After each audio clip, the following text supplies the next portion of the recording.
Normalmente a mulher, quando sai de um relacionamento, o que que ela faz? Ela vai fazer tudo o que ela criticava que as outras mulheres faziam. Pode ver se ela não vai.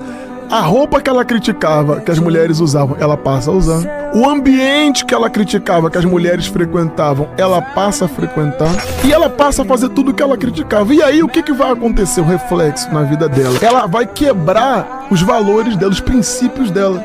Porque ela não é aquela mulher daquele ambiente, ela não é aquela mulher daquela roupa, ela não é aquela mulher daqueles homens que ela passou a se envolver. Porque esse não era os princípios, nunca foram os princípios dela. A partir do momento que ela quebra os princípios dela, ela vai viver uma inversão de valores. Ela vai acabar atraindo pessoas ruins para a vida dela. E qual é a frase que a mulher mais fala depois disso?